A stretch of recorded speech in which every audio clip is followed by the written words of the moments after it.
नमस्कार, आदाब, सत श्री अकाल। मैं आपका दोस्त अफरोज अहमद, आपका डिलाइट क्लासेस ऑनलाइन प्लेटफॉर्म पे स्वागत है। दोस्तों, आज हम क्लास 12 के फिजिक्स का आज पहले चैप्टर का आगाज करते हैं। मेरे बच्चा, आज से हम आपका सिलेबस को स्टार्ट करते हैं। हमारा जो सिलेबस है क्या है, पहला जो यूनिट है वो यूनिट क्या है बता बेटा, हमारे स्थिर वैद्युतिकी। क्या है? स्थिर वैद्युतिकी। उसमें पहला चैप्टर जो है आवेश, क्या है? विद्युत आवेश तथा विद्युत क्षेत्र, ये हमारा चैप्टर है। ठीक है, तो उसमें आज हम लोग केवल पढ़ेंगे विद्युत आवेश तथा कुलाम्स लॉ, मतलब इसके बारे में आज हम चर्चा करने वाले हैं। दोस्त, आपको अगर ये वीडियो अच्छा लगे तो लोगों तक शेयर करिएगा। ठीक है, हाँ, अगर सब्सक्राइब नहीं किया है तो सब्सक्राइब करके जाइएगा। ठीक है, और रुके रहिएगा, मेरे साथ साथ दीजिएगा हमारा। हम वचन देते हैं कि आपका साथ हम कभी नहीं छोड़ेंगे, आपको हम सफल बना के छोड़ेंगे। ठीक है, आइए आगाज करते हैं। पहले चैप्टर का क्या है, हमारा टॉपिक क्या है बेटा, क्या? आइए बात करते हैं। अब कुछ चैप्टर को पढ़ने से पहले इसके बारे में थोड़ा से परिचय जान लेते हैं। क्या, कैसे कैसे, कब, कहां, ये सब के बारे में भी जानना जरूरी होता है। तो बेटा ध्यान से देखिएगा, कोई एक वैज्ञानिक था, थेल्स। ये चैप्टर का नाम ही है विद्युत आवेश, विद्युत आवेश तथा विद्युत क्षेत्र। तो इन्हीं सब के बारे में बात किया जाएगा। तो थेल्स जो महोदय रहे होंगे, ये भी इन्हीं सब के बारे में बात की है। ठीक है, उन्होंने कहा क्या कि बेटा, जब किसी दो वस्तु को आपस में रगड़ते हैं, जब रगड़ते हैं ना, तो उसमें आवेश उत्पन्न हो जाता है, चाहे आवेश का स्थानांतरण होने लगता है। और जब करता क्या है, जब आवेश का स्थानांतरण होता है, चाहे आवेश उत्पन्न होता है, चाहे आता है या जाता है, तो होता क्या है कि किसी अपने से हल्की वस्तु को अपनी ओर आकर्षित करने लगता है। मेरी बतिया समझ में आई? जैसे बचपन में हम लोग करते क्या थे कि पेनिया लेके खूब झुआ भर तेलवा पोत के कपड़ा पे जाते थे, मार पेनिया रगड़ के गगचवा को, धुरिया को उठाते थे ना। तो ये किसने कहा था, किस नियम के अनुसार ये सब फॉलो हो रहा था बेटा? थेल्स महोदय थे। कौन महोदय थे? थेल्स ने कहा था कि अगर जब किसी दो वस्तु को आपस में रगड़ते हैं तो उसमें से हल्की वस्तु को आकर्षित करने का गुण आ जाता है, उसे हम वैद्युत कहते हैं। क्या बेटा बोला? थेल्स ने क्या बोला कि अपने से हल्की वस्तु को आकर्षित करने का गुण आ जाता है। जो दो वस्तुओं को रगड़ते हैं तो हल्की जो वस्तु होती है उसमें आकर्षण, हल्की वस्तु को, सॉरी, जो भारी वस्तु होती है हल्की वस्तु को अपनी ओर आकर्षित करने का उसके अंदर गुण आ जाता है। ये किसने बताया था? थेल्स ने बताया था। अब एक गाना आया था बेटा कि बर्फ रगड़त तानी, तो देख बेटा, वो बर्फवा रगड़त रहे तो का आवेश का क्या स्थानांतरण होता था। एक बात याद रखना, कोई भी गाना बना हो ना, कुछ न कुछ उसमें साइंस है। जैसे ले ले या बजरिया से कोको कोला, तो इसमें भी साइंस है। तुम कहोगे सर ये सब क्या पढ़ा रहे हैं, तुम पागल हो। अगर कोई व्यक्ति जाएगा बाजार तो जाएगा तो गतिज ऊर्जा में हो जाएगी रे, गति करेगा तो गतिज ऊर्जा हो जाएगी। अब उसको उठा के लेकर आएगा बॉटल तो कार्य किया है, ये भी ऊर्जा के रूप में आता है। लिया के माँ गट गट मारेगा तो एनर्जी मिलेगी चाहे नहीं मिलेगी, लेकिन तो बेटवा कार्य किया है, ऊर्जा हुई है, साइंस का ये नियम है। ठीक है, आप अन्यथा में मत लीजिएगा। चलिए आते हैं हम अगले टॉपिक पे। हमारा टॉपिक क्या है बेटा, क्या हेडिंग क्या है? आवेश क्या है? आवेश किसे कहते हैं? What is the charge? Charge क्या है? देखिए, चार्ज जो होता है बेटा, ये किसी द्रव्य का गुण होता है, किसी द्रव्य का गुण होता है जिसके कारण बेटा कोई द्रव्य चाहे कोई वस्तु विद्युत तथा चुंबकीय क्षेत्र का अनुभव करने लगता है। मतलब कोई एक एरिया होगा, ये ऐसा एरिया, कोई द्रव्य है, कोई द्रव्य रखा गया है, बीच में कहीं रखा गया है, उसका एक एरिया होगा जिसके अंदर आने पर हमें लगता है कि कुछ ना कुछ कोई ना कोई खींच रहा है। ठीक है, उसे क्या कहते हैं बेटा? आवेश कहते हैं। क्या कहने लगता है? विद्युत तथा चुंबकीय क्षेत्र का क्या होने लगता है? अनुभव होने लगता है, उसे हम क्या बोलते हैं? आवेश बोलते हैं। ठीक है, बात मेरी समझ में आई? चलो आगे चलते हैं बेटा।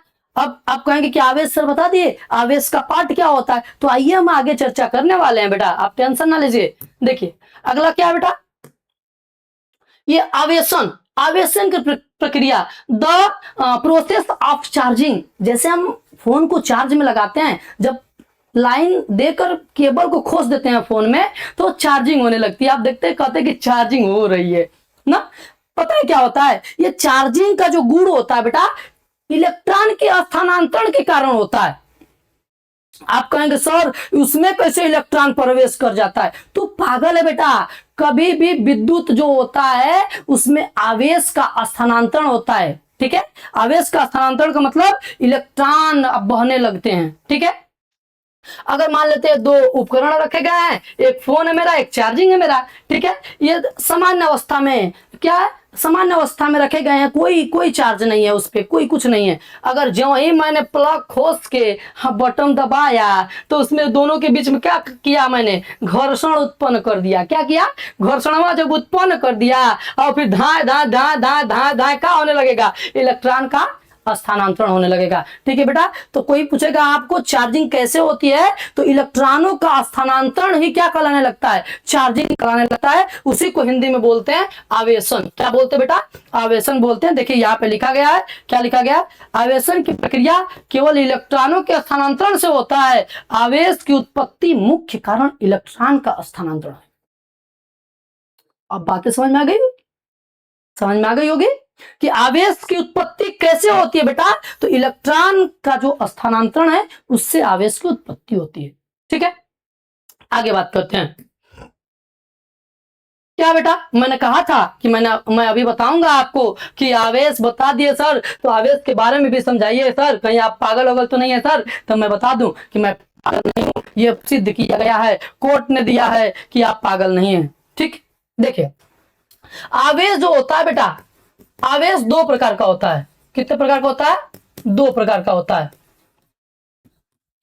कितने प्रकार का, दो प्रकार का। एक को बोलते हैं धनायन, क्या बोलते हैं बेटा, धनायन। एक को बोलते हैं ऋणायन। एक बात ध्यान सुनिए, ये धनायन ऋणायन क्या होता है मर्दे, धन आयन मतलब कि उसमें इलेक्ट्रॉन को त्यागने की क्षमता होती है। मतलब अगर मेरे पास पैसा है, मैं किसी को दे रहा हूं तो मैं पहले से धनी हूं ना, तो इसको बोलते हैं धन आयन। मतलब क्या बेटा, कि जो इलेक्ट्रॉन को निकालता है, क्या करता है, निकालता है, तो उसे क्या बोलते हैं, धन आयन। और जो इलेक्ट्रॉन को ग्रहण करता है उसे क्या बोलते हैं, ऋण आयन बोलते हैं। ठीक है, जो कर्ज ले रहा है उसको ऋण आयन नहीं बोलेंगे ना बेटा। ठीक है, एक बात बताइए मेरे को, अगर मेरे पास 5 लाख रुपया है, मैंने आपको दे दिया 1 लाख रुपया, तो मैं 1 लाख देंगे, मारेंगे दूध थपारा नहीं, 1 लाख लेने के लिए है। सुन पहले, तो अगर हम 1 लाख आपको देंगे तो हमारे अंदर कुछ न कुछ कमी ना होगा जी, हमारे पैसा में कमी होगा ना। उसी प्रकार बेटा किसी भी पदार्थ चाहे कोई भी द्रव्य है, उस द्रव्य में से अगर हम इलेक्ट्रॉन को निकालते हैं, चाहे इलेक्ट्रॉन अपने से निकलता है,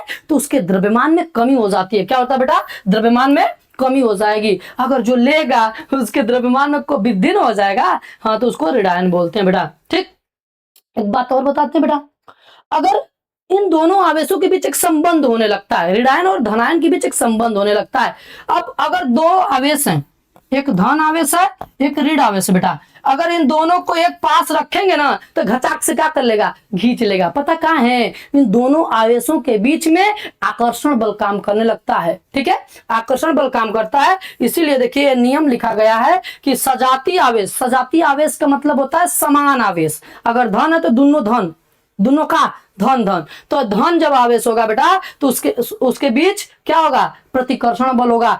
कोई जरूरी नहीं है कि दोनों धन ही हो सकता है, दोनों ऋण भी हो सकते हैं, कोई जरूरी नहीं है, बस केवल क्या हो, सजाती हो। सजाती का मतलब समान आवेश हो, तो उसमें क्या हो जाता है, उसमें प्रतिकर्षण का गुण उत्पन्न हो जाता है। अगर विजातीय आवेश होगा बेटा तो उसके बीच क्या हो जाएगा, उसके बीच आकर्षण बल होता है। विजातीय का मतलब होता है एक धन एक है ऋण, उसे क्या बोलते हैं बेटा, आकर्षण बल उसमें उत्पन्न हो जाता है। देखिए यहाँ पे दिया गया है, बनाया गया है, एक दोनों अपना और क्या करते हैं, खींच रहे हैं। देखिए इसके दिशा इधर की तरफ है, इसकी दिशा इधर की तरफ, मतलब एक दूसरे से दूर जाएंगे। प्रतिकर्षण का मतलब एक दूसरे से दूर भागना, आकर्षण का मतलब एक दूसरे की तरफ चिपकना। ठीक है, चिपकना तो आप भी जानते हैं, दुनिया जानती है बेटा, प्लस माइनस से ही दुनिया चल रही है।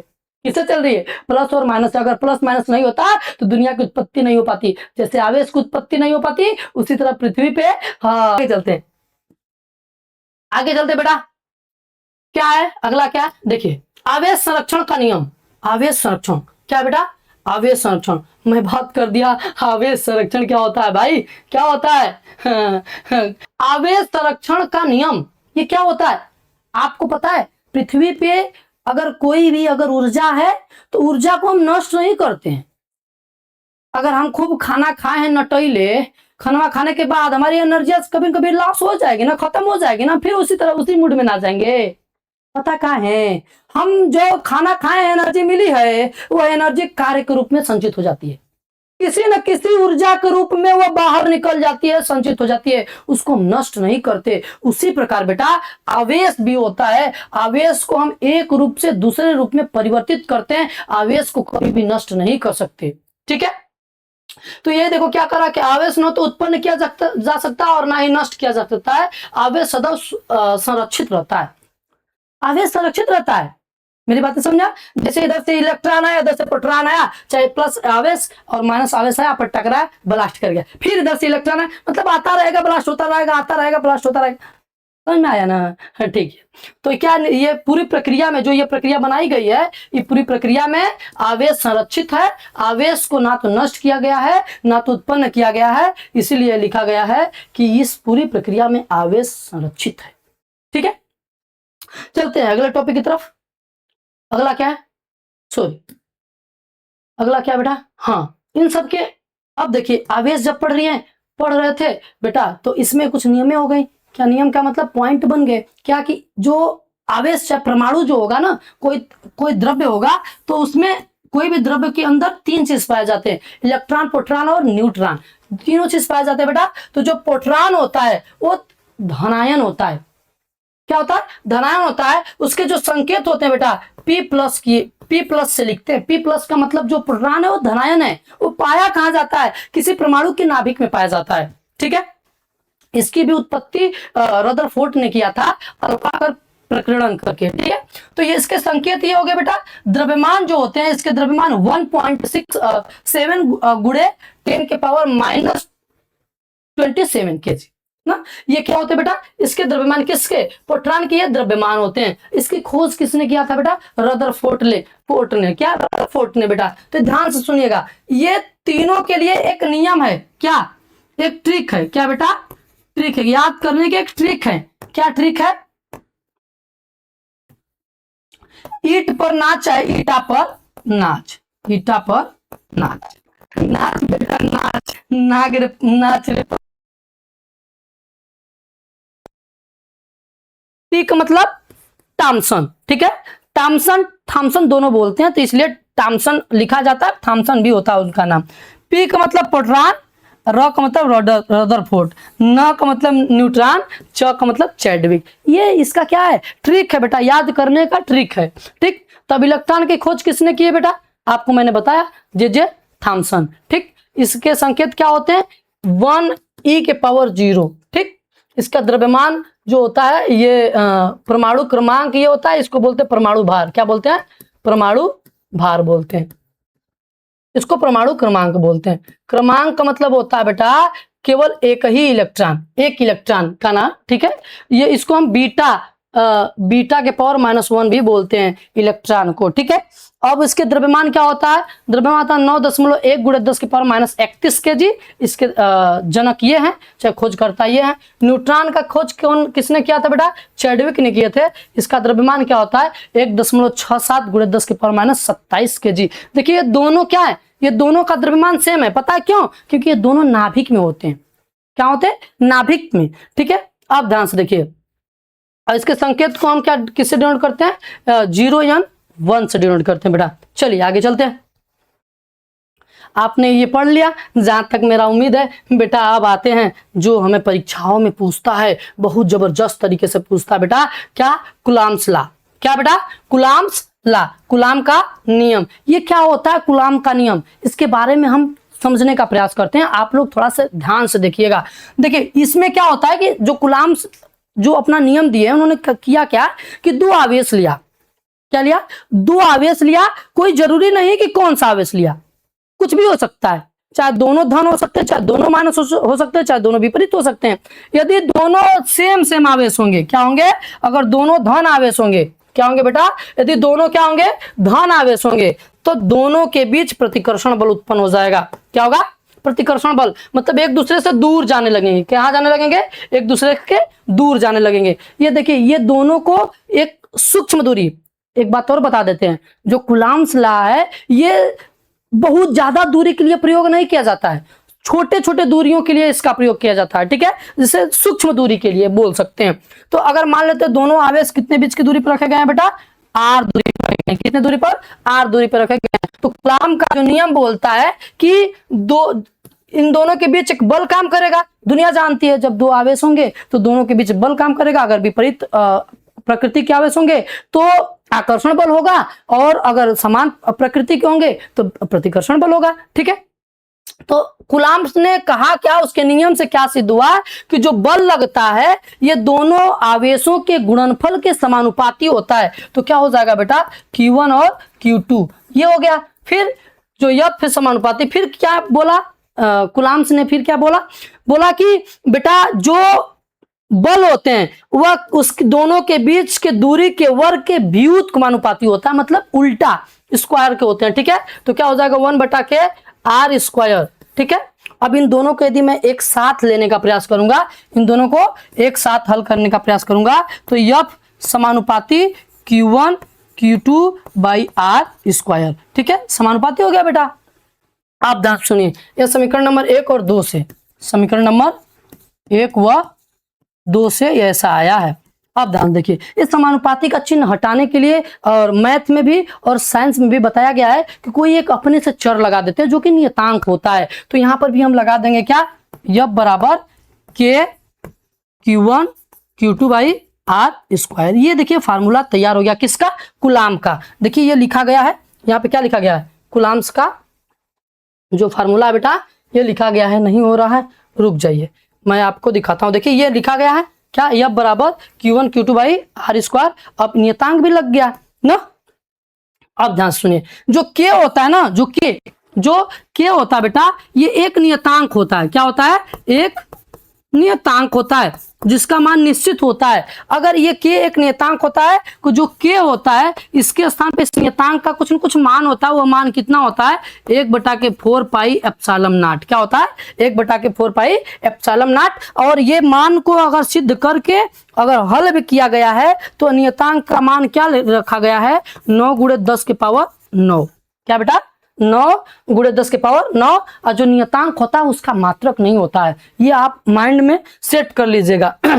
ये था कूलॉम का नियम, इसमें पढ़ लीजिएगा आप। दो बिंदु आवेश के मध्य लगने वाला आकर्षण या प्रतिकर्षण बल दोनों आवेशों के मात्राओं के गुणनफल के अनुक्रमानुपाती तथा उसके बीच की दूरी के व्युत्क्रमानुपाती होता है। ठीक है, तो आप समझे गए होंगे जहां तक मेरा उम्मीद है। आगे चलते हैं, जो मैंने अभी समझाया है बेटा वही इसमें लिखा गया है। देखिए देखिए लिखा गया है ना,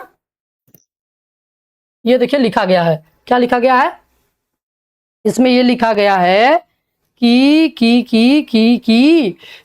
जो F है ये वैद्युत बल है। क्या है? दोनों आवेशों के बीच लगने वाला बल है। और ये जो मान है ये दोनों अनुपातों के बीच एक नियतांक है बेटा ना। इसी को बोलते हैं वायु तथा निर्वात के लिए इसका प्रयोग करते हैं। और हाई जो बिचवा में लिखा है ना, नीचवा 4πε0, जो ε0 है ना बेटा, इसको बोलते हैं वायु या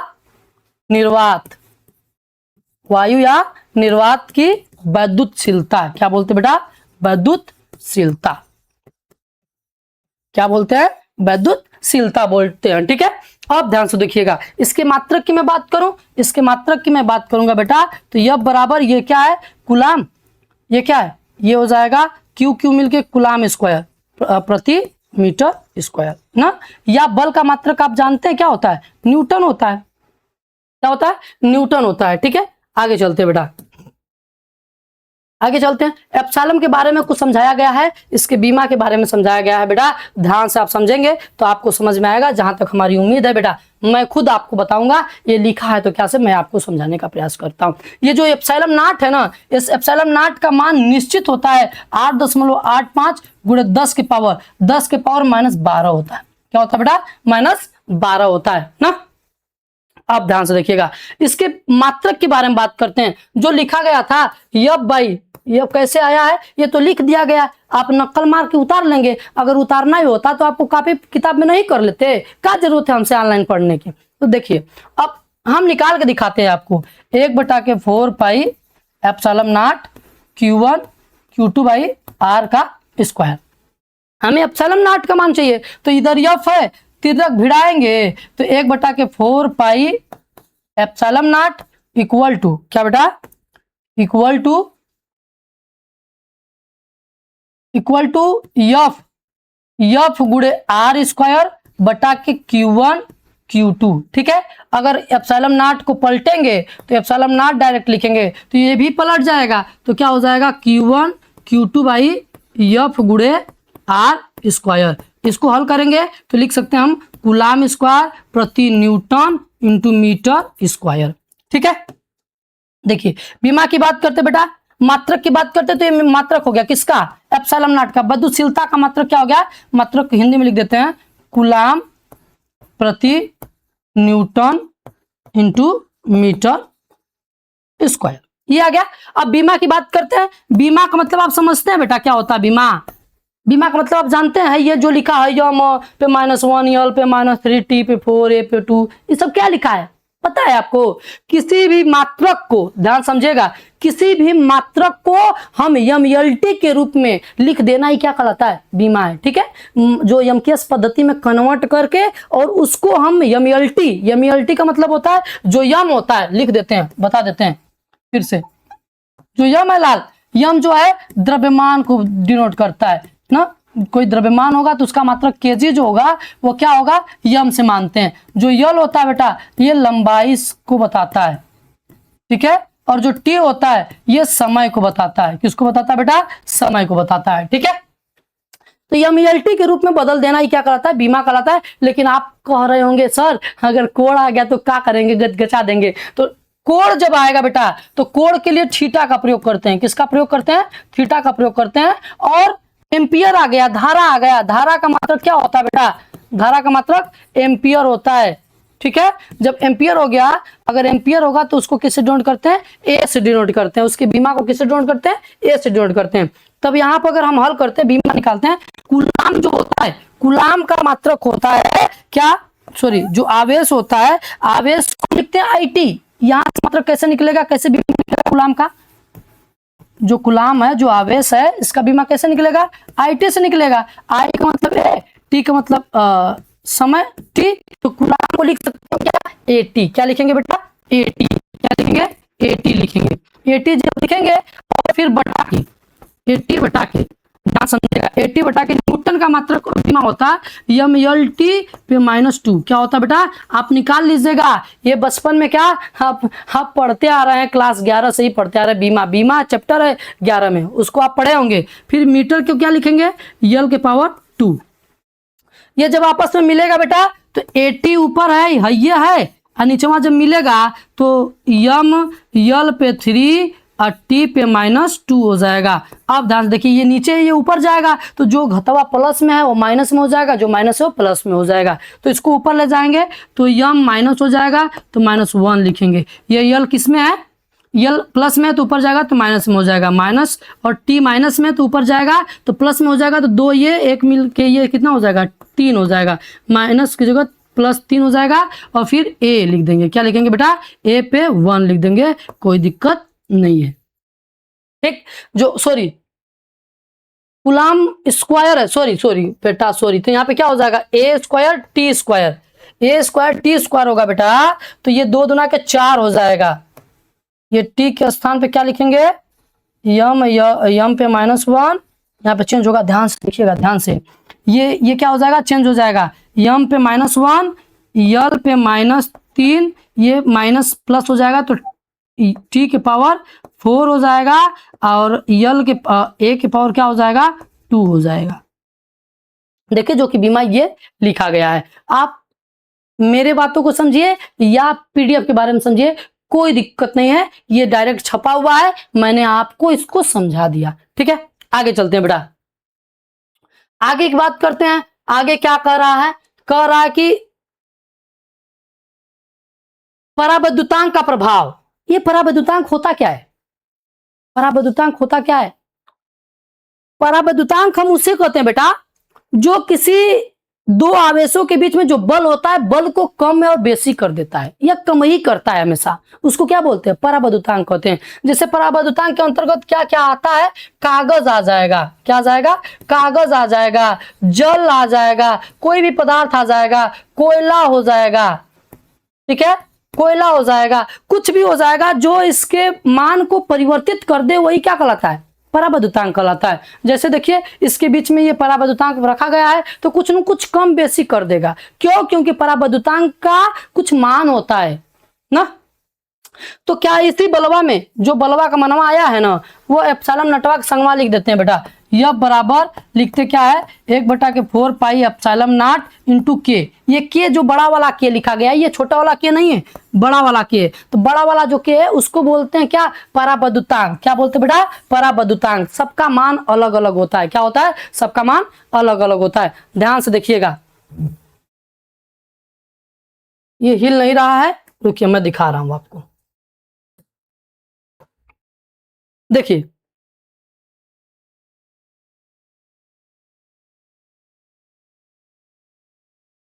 छोड़िए इधर, देखिए मैं बस समझा रहा हूं आपको, ठीक। तो ये जो होता है दो आवेशों के मध्य के पराबैद्युतांक वाले पदार्थ रख दे तो उसके बीच जो बल होता है 1/k गुना हो जाता है। आप ध्यान से सुनिएगा, जो बल होता है ना बेटा, जो पहले का बल होता है, यदि इसके बीच में हम रख देते हैं तो इसी बलवा का जो बलवा पहले था उस बलवा का 1/k गुना हो जाता है। लाल याद रखिएगा, जो बल आता है ना उस बल का 1/k गुना हो जाता है। इसका मतलब बल को कम कर देता है, ठीक। अब ये के का ना मान होता है वायु तथा निर्वात के लिए, वायु तथा निर्वात के लिए इसका मान होता है बेटा, कितना होता है के का मान? के का मान 1 होता है। कितना होता है? 1 होता है। उसी प्रकार और कोई पदार्थ होगा, क्या होगा? कोई पदार्थ, क्या होगा बेटा? कोई पदार्थ होगा, कोई भी पदार्थ वायु को छोड़कर कोई पदार्थ होगा, उसका मान हमेशा के का जो मान होता है जो 1 से क्या होता है? छोटा होता है। हमेशा क्या होता है? 1 से छोटा होता है। लेकिन अगर धातु होगा तब? धातु के लिए बेटा, धातु के लिए के का जो मान होता है ना ये अनंत होता है। क्या होता है बेटा? अनंत होता है। क्या होता है? अनंत होता है, मतलब इन्फिनिटी होता है, ठीक है। अब बात करते हैं लाल, अब बात करते हैं एक शब्द और आता है जो पूछता रहता है सवालों में, जल का पराबैद्युतांक। क्या? जल के लिए के का मान कितना होता है लाल? इसमें तो दिया नहीं है, इसमें शायद गड़बड़ लिख दिया है, बना लीजिएगा ना। जल के लिए होता है के का मान 80 होता है। कितना होता है बेटा? 80 होता है। के का मान कितना होता है? 80 होता है। ये थी बातें, और आगे चलते हैं। फिर अगला क्वेश्चन क्या है? कुछ इसकी विशेषताएं हैं। किसके? कूलाम्स की कुछ विशेषताएं हैं बेटा। क्या है? कूलाम्स की विशेषताएं हैं। ये क्या विशेषता है बेटा? ये तो सब खत्म हो जा रहा है, और चलिए इसकी विशेषताएं ये होता है कि जो कूलाम्स नियम होता है ना, ये व्युत्क्रम वर्ग नियम भी कहते हैं इसे व्युत्क्रम वर्ग नियम कहते हैं। इसलिए कहते हैं कि यफ जो होता है ये समानुपाती होता है 1/r² की। क्यों? क्योंकि यफ बराबर हम जानते हैं 1/4 pi epsilon naught Q1 Q2 by r² होता है। तो जो r का स्क्वायर नीचे रहता है तो उसको बोलते हैं व्युत्क्रम का नियम। क्या बोलते हैं? व्युत्क्रम का नियम। ये क्यों नियम बोला गया पता क्यों? क्योंकि यदि आवेश को एक पास रखते जाएंगे और सटाते हुए जाएंगे तो बल का मान बढ़ता हुआ जाएगा। अगर r के मान मतलब उसके बीच की दूरी को क्या करते हुए जाएंगे? बढ़ाते हुए जाएंगे तो यफ का मान घटता हुआ जाएगा। उसी को बोलते हैं क्या? व्युत्क्रम वर्ग का नियम। क्या बोलते हैं? व्युत्क्रम वर्ग का नियम। इसका ग्राफ देखिए, ये बना हुआ है बल का, ये इधर की तरफ y को डिनोट कर रहा है और ये डिस्टेंस को r को डिनोट कर रहा है। मतलब x एक्सिस और y एक्सिस में अब अंतर क्या है? x एक्सिस जो होता है r दूरी को डिनोट कर रहा है। तो इसके जो ग्राफ बनेंगे ऐसे गिरते हुए आएंगे। यदि r का मान घटेगा तो यफ का मान बढ़ेगा, और यफ का मान बढ़ेगा तो r का मान घटेगा, ठीक। और क्या बोलता है बेटा? अगला टॉपिक क्या है? बल की दिशा। जो बल की दिशा होंगी, ध्यान से समझना, जो बल की दिशाएं होंगी बेटा, जो बल की दिशा होंगी देखते हैं कितना पे बचा हुआ है। बस खत्म है, आप टेंशन ना लीजिए। ज़्यादा बोर हो गए होंगे, मुझे उम्मीद है कि बोर हो गए होंगे आप। ठीक है, तो हम चलते हैं, जल्दी से जल्दी खत्म करने का प्रयास करते हैं। देखिए अब बात करते हैं इसके। अब ये क्या है, कहाँ चला गया हो, हाँ ये क्या है बेटा, बल की दिशा जो होती है, बल की दिशा अगर दोनों आवेश धनायन होंगे, क्या होंगे बेटा, दोनों आवेश धनायन होंगे तो एक दूसरे के विपरीत होता है। बल की दिशा किधर की तरफ होता है, एक दूसरे के विपरीत की तरफ होता है। ठीक है, अब देखिए इस पे जो पहला वाला आवेश है, इस पे दूसरा वाला आवेश जब बल लगा रहा है तो इस पे क्या लगेगा, क्या देखिए ध्यान से देखिए, बल लग रहा है, चाहे आकर्षण बल लगे चाहे प्रतिकर्षण बल लगे, तो यहाँ पे F12 से डिनोट करते हैं। ठीक है, अगर देखिए ये दूसरा वाला आवेश है तो उसको क्या डिनोट करेंगे, F21 से डिनोट करेंगे। पता है क्यों, क्योंकि दूसरे आवेश में पहला वाला आवेश बल लगा रहा है। चाहे कोई जरूरी थोड़ी है कि आकर्षण बल लगे प्रतिकर्षण बल, मतलब कोई भी बल लग सकता है, आकर्षण लग सकता है चाहे प्रतिकर्षण बल लग सकता है। ठीक है, अगर मैं बेटा आपसे बात करूं, क्या बात करूं, आपसे मैं बात करूं कि जो कूलाम्स नियम है उसके सदिश रूप में डिनोट करना होगा। किसके रूप में, सदिश रूप, सदिश रूप में डिनोट करेंगे बेटा। तो F बराबर लिखते हैं क्या है, वेक्टर F इक्वल टू होता है 1/4 pi epsilon naught Q1 Q2 by R square, और यहाँ पे जो होता है R कैप R, क्या बोलते हैं बेटा, कैप R। जो कैप R है, ये जो कैप R होता है इसको बोलते हैं एकांक सदिश। क्या बोलते हैं, एकांक सदिश। क्या बोलते हैं बेटा, एकांक सदिश। इसका मान 1 होता है। जो कैप R होता है बेटा, इसको हम और लिख सकते हैं, क्या लिख सकते हैं, वेक्टर R बटा के R। क्या लिखेंगे बेटा, वेक्टर R बटा के R लिखेंगे। ठीक है, ऐसे भी लिखते हैं। तो अगर मान लो सपोज दैट अगर मैं सदिश रूप में टोटल ढंग से बनाऊं तो क्या बनेगा बेटा, vector F equal to 1/4 pi epsilon naught Q1 Q2 by R square, और R स्क्वायर गुणे वेक्टर R बटा के R। तो ये R स्क्वायर R मिलके कितना हो जाएगा, क्यूब हो जाएगा। क्या हो जाएगा, cube, 1/4 pi epsilon naught Q1 Q2 by R का क्यूब और वेक्टर R। ये हो जाएगा आपका क्या, सदिश रूप हो जाएगा। ठीक है, चलते हैं आगे, चलते हैं बेटा। आगे क्या है, एक टॉपिक और है जिस टॉपिक का नाम क्या है, अध्यारोपण का सिद्धांत। क्या है, अध्यारोपण का सिद्धांत। ये क्या होता है, अध्यारोपण का सिद्धांत क्या होता है बेटा, ध्यान समझिए। कोई एक आवेश होगा, क्या होगा, कोई एक आवेश होगा, दोनों सभी आवेशों पर, ये जो आवेश है बीच में रखा हुआ, इसमें कई आवेश क्या होंगे, अध्यारोपित होंगे, मतलब आएंगे इसकी तरफ। तो अगर बीच में धन है तो माइनस वाले आएंगे, माइनस आवेश आएगा ना, क्योंकि प्लस और माइनस के बीच आकर्षण बल होता है। तो अगर बीच में प्लस है तो माइनस वाला आएगा, अगर ये बीच में माइनस रहेगा तो प्लस वाला आएगा। ठीक, तो अध्यारोपित हो रहा है तो उसका नेट बल क्या होता है। जब भी ऐसी बातें होती है बेटा तो सभी बलों को आपस में जोड़ देते हैं। क्या करते हैं, सभी बलों को आपस में जोड़ देते हैं। जितने भी बल होंगे सभी बलों को आपस में क्या कर देंगे, जोड़ देंगे, वही उसका नेट बल कहलाता है। ठीक, अब आपको मैंने अभी बताया बेटा कि उसके सदिश रूपांतरण क्या होता है। तो 1/4 पाई एप्सिलॉन तो रहेगा ही, Q1 Q2 रहेगा, और जो कैप 12 लिखा गया है, 12 लिखा गया है, 12 का मतलब समझ रहे हैं, नीचे ये वाला और पहला आवेशवा के बीच की दूरी तो क्या बोलेंगे 12, और दूसरा वाला 30 लिखा हुआ है, 30 लिखा गया है। तो बेटा करेंगे क्या कि दूसरे आवेश से बीच वाले आवेश के बीच की दूरी। ठीक है, तो ऐसे अध्यारोपित किया गया है। ठीक है, हाँ आगे चलते हैं। दूरी का प्रभाव सब फलाना डिमका ये दिया गया है, इसको समझने का प्रयास करते हैं बेटा। क्या आपको बताया गया कि विद्युत बल तथा गुरुत्व बल में अंतर होता है। बहुत बहुत बहुत बहुत मैंने आपसे कहा था बेटा कि अंतर होता है।